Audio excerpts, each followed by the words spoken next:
That's right. Hell City Tattoo Festival kicks off today, a weekend full of artistic expression. Yes. We are now joined with owner and promoter Durb Morrison this morning. How you doing? Tatted up on the couch with us. That's very fitting, of course. Durb, this is a huge event that you said over 20 years you've been putting on. Yeah, we've been doing the Hell City Tattoo Festival here in Columbus, Ohio for 22 years now. We also do it in Phoenix, Arizona. We do that every year. So in August, we're taking it to Phoenix, taking it on the road. So it's grown to be a Columbus staple, for tattooing here in Columbus. We have education, we have fine art. So we try to represent a lot of different aspects of art that are within tattooing, trying to show that we're not artists just on skin, but also canvas. So yeah, tell us what happens at the convention. Can I get a tattoo if I get there? Yeah, definitely. Yeah, so it's open to the public. We're open noon to 11 today and tomorrow.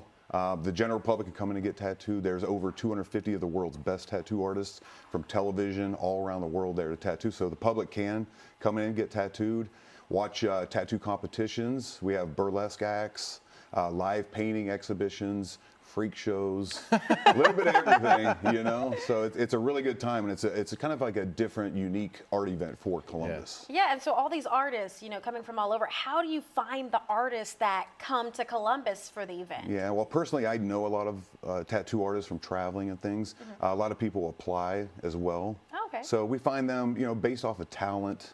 That's how we find them. And mainly they contact us. We review portfolios. So anybody coming into Hell City Tattoo Fest is going to get the best tattoo they could possibly get. Talk to me about the popularity of tattoos. And I mean, they used to be popular, but then I remember when I was in my 20s, it was like, if somebody had a tattoo, it was like, ooh. Right? And it was always like somewhere where you really couldn't see it, under a shirt or something like that, hidden. Yeah, but exactly. Nowadays, yeah, you're seeing them everywhere. I mean, you're seeing athletes, actors, everybody's. But, it did unfortunately have a stigmatic moment, where people were, bikers and convicts and all this. Sure. But the rise in popularity from like the television shows, magazines, movies, you're seeing tattoos everywhere.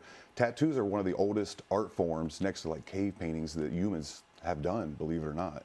So it's nice for us to be able to promote that and promote tattooing in such a positive light and an artistic light. So it's gotten popular from from the television shows and just the quality of art. We're seeing kids coming out of like art school nowadays doing tattoos. So the art of tattooing has just grown immensely. And so has the industry, and that's what we represent down there, is the highest level of tattooing. And so, there's also vendors. So what type of things are these vendors going to be selling? Yeah, a lot of the vendors, they'll be selling like body jewelry, a lot of tattoo clothing, and just different kind of adornments, I guess, that kind of rotate or revolve around tattooing or like, the art of tattooing. So what's the atmosphere like? The Arnold, I went to the Arnold, it's like buff people who aren't buff, they're just interested, like tattoo. It's like, some people are intimidated. They're, the community, but it's a variety. It's a mix of all kinds of people, for real. And we have, people that are at the convention center, at other events, are coming into our event to get tattooed. So it really is a mix. And I like the mix of people coming through the doors, because it's kind of like a new introduction to tattooing that some people, I say it's a chance to step beyond television to experience tattooing on your own. And when they come in and they see the caliber of art, and like the presentation to Hell City is very visual. So we have circus banners, So I think that's a really good experience for people when they come in. Okay, details for everyone. They come in, pay at the door, or you pay for the tattoo there. Yeah, how does that work? You pay the admission, and then you'll go in. And if you want tattooed, you have to, get with the artist and pay them individually. So it goes on today from noon to 11 p.m. Tomorrow from noon to 8 p.m. as well. And if you guys want to see any more information, you can go to hellcity.com. All right, excellent. Durb Morrison with Hell City Tattoo. Thanks for being here.